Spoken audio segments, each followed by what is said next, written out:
Abu Jahal merupakan musuh paling jahat yang pernah ada dalam sejarah Islam. Dia sangat membenci Nabi Muhammad.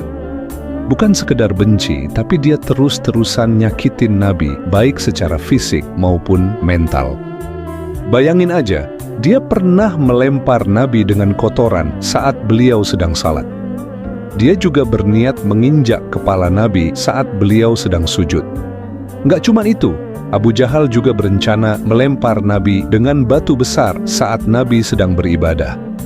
Dan yang paling parah, dia merancang strategi untuk membunuh Nabi saat Nabi sedang tidur. Sikap jahatnya terhadap Nabi membuat kaum muslimin sangat membenci Abu Jahal. Bahkan Nabi menjulukinya sebagai Fir'aunnya umat ini. Julukan itu mencerminkan betapa kejamnya Abu Jahal kepada rakyatnya sendiri, khususnya para kaum muslimin. Di video ini, kita bakal kupas tuntas tentang sosok Abu Jahal, mulai dari kebenciannya yang mendalam kepada Nabi Muhammad, hingga kematiannya yang mengenaskan. Mari kita nonton videonya sampai selesai agar kita tidak salah paham. Oke, kita mulai kisahnya dari sini. Nama asli Abu Jahal adalah Amr bin Hisham. Dia lahir di Mekkah pada tahun 572 Masehi dan meninggal di Badr pada tahun 624 Masehi. Abu Jahal adalah pemimpin Mekkah yang dianggap bijaksana dan cerdas oleh orang Quraisy, sehingga orang-orang Quraisy menjulukinya sebagai Abu Hakam yang artinya bapak kebijaksanaan. Abu Jahal sering menghadiri pertemuan di Darun Nadwah, dan pendapat-pendapatnya sangat dipercayai dan sering diikuti oleh petua Quraisy saat itu. Abu Jahal juga sering memberi makanan kepada orang-orang yang datang ke rumahnya. Saat tamu datang, dia selalu memastikan meja makannya wajib dipenuhi dengan roti-roti dan daging-daging yang lezat. Hal itulah yang membuatnya dijuluki Abu Hakam, yang artinya bapak kebijaksanaan. Tapi sayangnya, semua tindakan itu dilakukan bukan karena keikhlasan, melainkan agar dia mendapatkan pujian dari orang-orang. Walaupun terkenal bijaksana dan cerdas, oleh orang Muslim dia dijuluki sebagai Abu Jahal yang artinya bapak kebodohan. Tapi dia kan bijaksana, kenapa dibilang bodoh? Oke, jadi ada satu kejadian yang membuatnya dijuluki sebagai Abu Jahal atau bapak kebodohan. Gini ceritanya. Suatu malam Abu Jahal ngendap-ngendap datang ke rumah Nabi buat dengerin Nabi baca Al-Quran. Iya, serius. Diam-diam dia kepincut sama keindahan ayat-ayat yang dibaca oleh Nabi. Dan yang uniknya, ternyata nggak cuma Abu Jahal yang ngelakuin ini. Ada dua tokoh Quraisy lainnya yang juga punya hobi yang sama kayak dia. Tapi mereka tidak saling tahu, karena mereka duduk di sudut-sudut yang berbeda. Mereka mendengarkan Nabi membaca Al-Quran dengan khusyuk, sampai nggak kerasa waktu berlalu dan tiba-tiba udah subuh. Begitu subuh datang, mereka langsung pulang ke rumah masing-masing, seolah-olah nggak ada masalah apa-apa. Keesokan malamnya, mereka ngelakuin lagi hal yang sama, tapi saat mereka mau pulang ke rumahnya, nggak sengaja mereka bertiga saling ketemu. Salah satu dari mereka langsung nanya, bro, lu dari mana? Teman yang satunya sambil salting menjawab, gue dari rumah Muhammad. Lalu yang lain juga ngaku, gue juga dong. Mereka akhirnya ngobrol, lu dengerin apaan tadi? Semua akhirnya jujur kalau mereka dengerin bacaan Nabi Muhammad. Abu Jahal akhirnya buka suara, oke bro, mulai besok kita janji gak ada yang datang ke sini lagi. Udah cukup, ini bahaya kalau ketahuan. Ketiganya setuju, sambil angguk-angguk serius. Tapi kalian tahu kan, teori klasik soal godaan. Keesokan malamnya, mereka ngelakuin lagi hal yang sama. Diem-diem di sisi rumah Rasulullah yang berbeda, dan subuhnya, ya ketemu lagi di jalan. Abu Jahal mulai geleng-geleng kepala. Oke, kali ini serius. Kita nggak boleh ngulangin. Gawat kalau Quraisy tahu kita begini. Tebak apa yang terjadi keesokan harinya? Ya, mereka balik lagi. Begitu terus sampai hari keempat. Kalau dipikir-pikir mereka tuh kayak orang mau diet, tapi malamnya tetap ngemil coklat sambil nonton Netflix. Parah banget kan? Setelah 4 malam berturut-turut nongkrong di sekitar rumah Rasulullah, akhirnya salah satu dari mereka nggak tahan lagi. Dia nyamperin Abu Jahal si bos besar, dan nanya dengan serius, "Wahai Abu Hakam, menurutmu gimana soal yang kita dengar dari Muhammad? Kok kita sampai 4 malam berturut-turut nggak bisa berhenti buat datang ke sini?" Abu Jahal, dengan wajah yang biasanya galak tapi kali ini lebih serius, dia jawab dengan jujur, "Demi Tuhan, aku tahu apa yang diucapkan Muhammad itu benar. Banyak yang aku pahami, ada juga yang belum aku ngerti sepenuhnya. Tapi satu hal yang aku yakin, itu adalah kebenaran." Temennya, yang jelas makin penasaran, lanjut nanya, "Kalau engkau yakin itu kebenaran, kenapa kita nggak ikut aja ajaran Muhammad, wahai Abu Hakam?" Kalian tahu apa jawaban Abu Jahal? Dengan nada tegas, dia bilang, "Karena aku udah bertekad nggak akan pernah mau mengikuti Muhammad." Mendengar itu, teman-temannya makin bingung. Salah satu dari mereka langsung ngegas, "Lah kenapa? Apa alasanmu, wahai Abu Hakam, buat nggak nerima kebenaran yang kau yakini sendiri?" Jawaban Abu Jahal inilah yang bikin umat muslim ngasih dia julukan Abu Jahal, yang artinya si bodoh. Abu Jahal dengan egoisnya menjawab, "Sahabatku, kalian tahu kan, dari dulu suku kita dan sukunya Muhammad itu selalu bersaing. Ketika mereka kasih makan dan minum jamaah haji, kita juga lakuin hal yang sama. Ketika mereka jaga Ka'bah, kita juga ikut jaga. Bahkan pas mereka bikin pasukan buat bela Mekah, kita langsung bikin pasukan saingannya. Tapi sekarang ada seorang nabi muncul dari sukunya Muhammad, dan di suku kita nggak ada. Kalau aku terima Muhammad sebagai nabi, itu sama aja ngakuin kalau suku kita kalah dari mereka. Demi Tuhan, aku nggak akan pernah beriman kepadanya, dan aku pasti akan terus memusuhinya." Dari situ kelihatan banget kan, kenapa dia dijuluki Abu Jahal, yang artinya si bodoh. Bukan karena dia nggak pinter, tapi karena fanatismenya yang bikin dia nggak bisa nerima kebenaran yang udah jelas di depan mata. Dia lebih milih gengsi, lebih milih status sosial demi sukunya, daripada nerima apa yang dia pikir benar. Kayak iblis ya guys, percaya kalau Allah adalah pencipta segalanya, tapi sombong dan menolak perintah Allah untuk bersujud kepada Adam. Ya 11-12 lah Abu Jahal sama iblis. Oke, yuk kita lanjut. Situasi kota Mekkah yang dipimpin Abu Jahal saat itu makin gak bersahabat buat kaum muslimin. Mereka dihantam siksaan fisik, tekanan mental, bahkan ancaman pembunuhan dari kaum Quraisy. Ironisnya, sebelum Nabi mulai berdakwah, penduduk Mekah selalu menyanjung Nabi dengan gelar Al-Amin, orang yang paling jujur dan terpercaya. Semua orang respek sama beliau, gak ada yang berani jelek-jelekin beliau.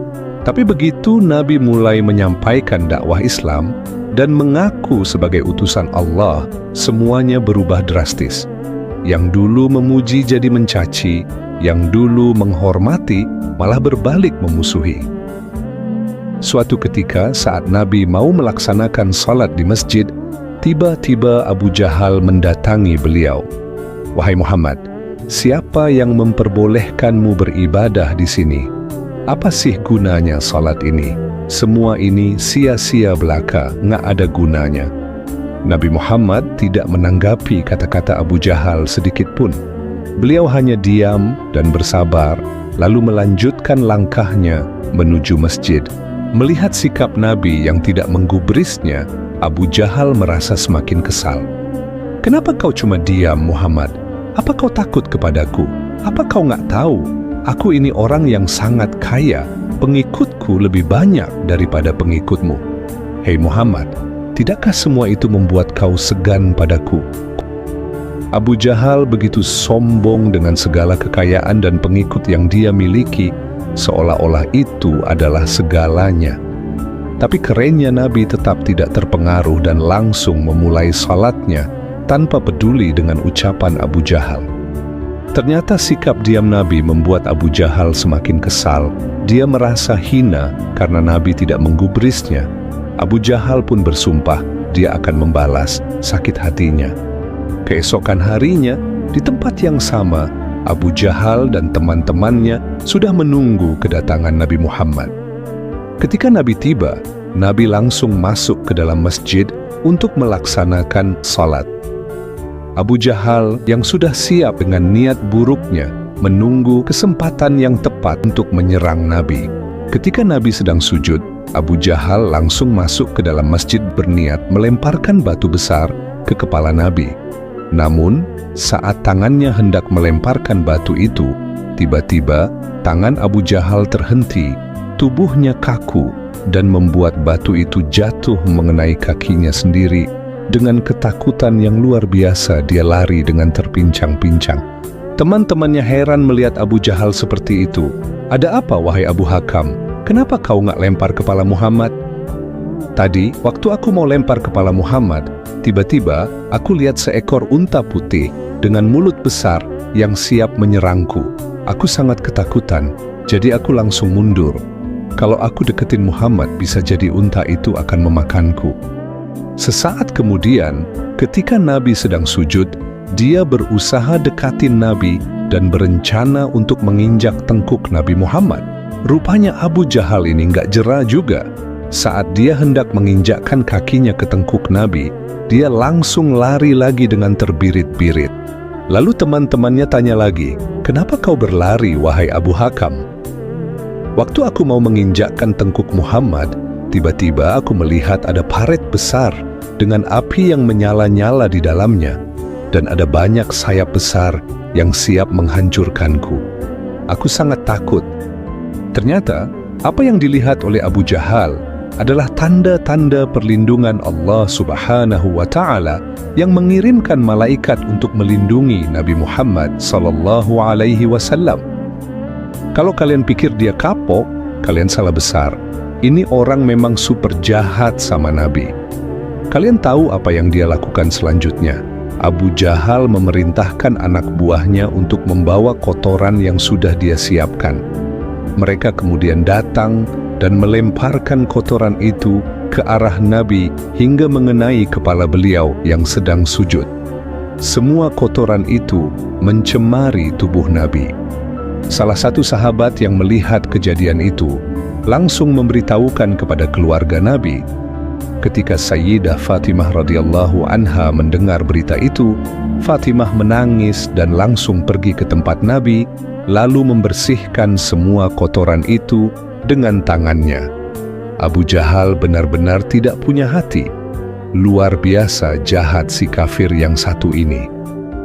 Salah satu babak kelam dari sejarah kekejaman Abu Jahal adalah perlakuannya terhadap Sumayyah radhiyallahu anha, seorang budak wanita yang memilih keimanan atas segalanya. Ketika Abu Jahal memaksa Sumayyah untuk kembali menyembah berhala, Sumayyah dengan keberanian yang luar biasa menjawab, "Saya lebih memilih mati daripada harus menyembah berhala yang kalian buat dengan tangan kalian sendiri." Jawaban itu bikin Abu Jahal naik pitam. Dalam kemarahannya yang membabi buta, dia langsung menusuk perut Sumayyah yang sedang mengandung. Sumayyah pun wafat sebagai wanita pertama yang mati syahid dalam sejarah Islam. Suaminya, Yasir, tak luput dari kekejaman itu. Abu Jahal juga membunuhnya tanpa belas kasihan. Anak mereka, Ammar bin Yasir, yang saat itu masih bocah berusia sekitar 7 sampai 9 tahun, menjadi saksi sekaligus korban kebrutalan Abu Jahal. Dalam ketakutan yang luar biasa, Ammar akhirnya menyerah. Dia berkata, "Baiklah Tuan, saya akan mengikuti apa yang engkau mau." Abu Jahal pun memaksa Ammar untuk mengucapkan kekufuran, bahkan menyuruh Ammar untuk mengakui seekor unta sebagai Tuhannya. Sebuah penghinaan yang disengaja untuk menghancurkan mental Ammar. Tapi hati Ammar nggak benar-benar kufur. Setelah Abu Jahal pergi, Ammar langsung mendatangi Rasulullah sambil menangis dengan terseduh-seduh. Lalu Ammar menceritakan semuanya. Dengan lembut, Rasulullah menenangkan Ammar. "Wahai Ammar, jika engkau dipaksa lagi, ucapkanlah apa yang dia mau, karena sesungguhnya hatimu tidak kufur." Pada tahun ke-13 masa kenabian, dakwah Nabi Muhammad mendapatkan tantangan yang sangat berat dari kaum kafir Quraisy di Mekah. Mereka tidak hanya mengingkari ajaran yang dibawa Nabi, tapi juga menyerang Nabi dan pengikutnya secara terang-terangan. Keadaan kota Mekah saat itu sangat kacau. Banyak penyiksaan terhadap kaum muslimin yang terlihat di jalan-jalan, termasuk penyiksaan kepada Bilal bin Rabbah, Khabbab bin Arat, dan banyak sahabat lainnya. Hal itulah yang akhirnya membuat Nabi mengizinkan para sahabat untuk hijrah ke Madinah, berharap agar hijrah tersebut dapat mengurangi penderitaan kaum muslimin. Rombongan pertama kaum muslimin mulai berangkat secara bertahap, tetapi Nabi sendiri memilih untuk tetap tinggal di Mekah sambil menunggu wahyu dari Allah yang mengizinkan beliau untuk berhijrah. Akhirnya, kabar tentang hijrahnya kaum muslimin ke Madinah sampai juga ke telinga Abu Jahal. Abu Jahal sangat khawatir. Dia takut kaum muslimin bakal mendapatkan kekuatan baru dari penduduk Madinah dan bisa membalikkan keadaan lalu menyerang kaum kafir Quraisy. Abu Jahal pun mulai merancang strategi untuk menghalangi hijrah Nabi dan para sahabat. Dia memanggil para pemimpin kabilah untuk berkumpul di Darun Nadwah, yaitu tempat pertemuan kaum Quraisy, untuk merundingkan langkah apa yang akan dilakukan. Dalam pertemuan itu, Abu Jahal berbicara dengan sangat berapi-api. "Wahai kaum Quraisy, kita harus bertindak cepat. Kita tidak bisa membiarkan Muhammad dan pengikutnya pergi ke Madinah.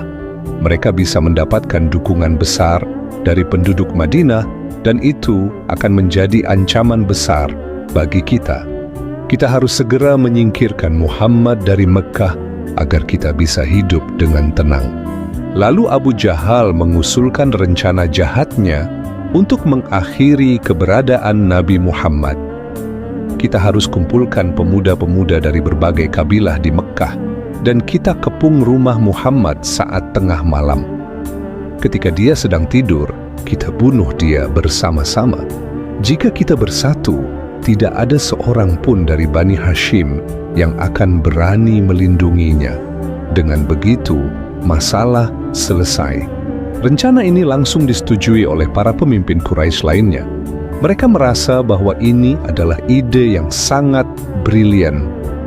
Ternyata, apa yang mereka rencanakan Nabi sudah mengetahuinya. Allah mengirimkan malaikat Jibril untuk memberitahu beliau tentang ancaman tersebut. "Wahai Muhammad, malam ini jangan tidur di tempat tidurmu.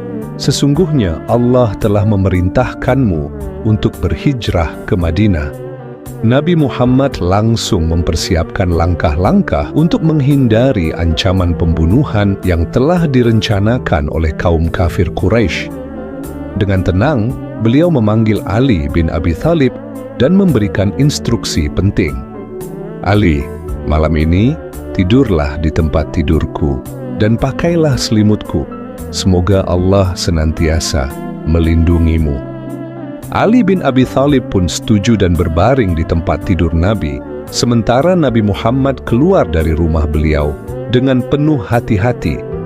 Beliau meninggalkan rumahnya, melewati para pemuda Quraisy yang sedang menunggu di luar rumah untuk membunuh beliau. Tapi dengan izin Allah, mereka tidak bisa melihat Nabi. Lalu Nabi menuju rumah Abu Bakar As-Siddiq untuk bersama-sama memulai perjalanan hijrah ke Madinah. Sementara itu, para pemuda Quraisy yang dipimpin oleh Abu Jahal sedang mengepung rumah Nabi. Mereka sangat yakin akan membunuh Nabi malam itu juga. Namun ketika pemuda Quraisy masuk ke rumah Nabi, mereka terkejut. Yang mereka lihat adalah Ali bin Abi Thalib yang tidur di tempat tidur Nabi. Karena rencananya gagal total, kemarahan Abu Jahal dan pengikutnya pun semakin menjadi-jadi. Abu Jahal memerintahkan semua orang untuk mencari Nabi. Bahkan dia akan memberi hadiah berupa 100 ekor unta bagi siapapun yang berhasil membunuh Nabi Muhammad. Dengan pertolongan Allah, mereka tidak bisa menemui Nabi. Nabi Muhammad dan Abu Bakar melanjutkan perjalanan mereka hingga sampai ke Madinah dengan selamat. Waktu Nabi Muhammad dan para sahabat hijrah ke Madinah, tindakan Abu Jahal dan para pemimpin Quraisy lainnya semakin nggak terkontrol. Mereka nggak cuman merampas harta kaum muslimin, tapi juga menjual rumah-rumah yang ditinggalkan. Hasil penjualan itu dibagi-bagi, dan uang dari hasil rampokan itu mereka gunakan untuk membeli barang dagangan di negeri Syam lewat kafilah dagang yang dipimpin oleh Abu Sufyan. Begitu Nabi Muhammad mendengar kabar ini, beliau langsung mengajak kaum muslimin di Madinah buat menghadang kafilah dagang yang dipimpin Abu Sufyan. Tujuannya jelas, mau merebut kembali harta yang sebelumnya mereka rampas di Mekkah. Rupanya Abu Sufyan tahu rencana Nabi dan para sahabat. Dia langsung kirim pesan ke Abu Jahal dan pemimpin Quraisy lainnya agar mengirimkan bala bantuan untuk menggagalkan rencana kaum muslimin. Mendengar hal itu, Abu Jahal nggak tinggal diam. Mereka langsung berangkat menuju Madinah membawa 1.000 pasukan untuk bantu Abu Sufyan. Hal inilah yang akhirnya memicu Perang Badar, yaitu peperangan awal yang dimenangi oleh kaum muslimin. Namun dalam video ini, kita tidak membahas kisah Perang Badar secara detail, tapi kita hanya berfokus untuk menceritakan tragedi kematian Abu Jahal. Oke, mari kita lanjut cerita detik-detik kematian Abu Jahal. Ketika pertempuran hampir mencapai puncaknya, tiba-tiba Abu Jahal terlihat. Karena dia sadar akan menjadi sasaran utama dari kaum muslimin, maka pasukan kafir Quraisy mengawalnya dengan ketat. Abu Jahal dikawal dengan 10 lapis pasukan bersenjata lengkap. Namun secara tak terduga, 2 anak muda yang penuh keberanian berlari dengan cepat bagaikan anak panah yang terlepas dari busurnya. Mereka menembus 10 lapisan pasukan pelindung, berusaha sekuat tenaga untuk mendekati Abu Jahal. Meskipun keduanya gugur sebelum berhasil membunuh Abu Jahal, tapi mereka berhasil melukai kedua pahanya. Serangan itu membuat tubuh Abu Jahal limbung dan akhirnya jatuh tersungkur ke tanah. Darah mengalir deras dari kedua kakinya. Dalam kondisi yang sudah tak berdaya, salah satu sahabat Rasulullah, Ibnu Mas'ud, mendekati Abu Jahal dengan pedang terhunus, siap memenggal lehernya. Namun, sebelum itu terjadi, Abu Jahal memberi isyarat dengan matanya, seakan ingin mengucapkan sesuatu. Ibnu Mas'ud saat itu berpikir, mungkin Abu Jahal ingin bersyahadat di detik-detik terakhir hidupnya. Dia menahan pedangnya dan mendekatkan telinganya ke mulut Abu Jahal. Lalu Abu Jahal berbisik, "Sampaikan salamku kepada temanmu. Bilang padanya, aku adalah musuhnya di dunia dan akhirat." Ternyata, di detik-detik terakhir hidupnya, Abu Jahal tetap menyombongkan diri, enggan menyerah pada kebenaran. Mendengar itu, Ibnu Mas'ud tak bisa lagi menahan amarahnya. Tanpa ragu, ia mengangkat pedangnya dan langsung menebas batang leher Abu Jahal, mengakhiri hidup musuh besar Islam itu. Setelah mayat Abu Jahal dan pasukannya ditimbun dengan tanah, Nabi Muhammad SAW mendekati kuburan mereka. Dalam sebuah riwayat, beliau berbicara kepada orang-orang kafir yang sudah mati itu. Nabi SAW bersabda, "Hai Abu Jahal bin Hisham, hai Utbah bin Rabi'ah, hai Syaibah bin Rabi'ah." Beliau menyebutkan nama-nama pemimpin Quraisy yang telah tewas. Nabi bertanya, "Apakah kalian sudah mendapati apa yang telah dijanjikan oleh Tuhan kalian itu benar?" Para sahabat terperanjat melihat tindakan Nabi tersebut. Lalu Sayyidina Umar bin Khattab bertanya, "Ya Rasulullah, bagaimana engkau mengajak bicara orang-orang yang udah menjadi bangkai?" Nabi Muhammad SAW menjawab, "Demi zat yang jiwaku berada di tangannya, kalian tidak lebih mendengar perkataanku daripada mereka. Hanya saja mereka tidak bisa menjawab. Beberapa ulama berpendapat bahwa jasad Abu Jahal dan yang lainnya bisa mendengar apa yang dikatakan Nabi pada saat itu. Namun mereka tak mampu memberikan jawaban. Atau mungkin mereka menjawab, tapi suaranya tidak bisa didengar oleh manusia. Wallahu a'lam bissawab.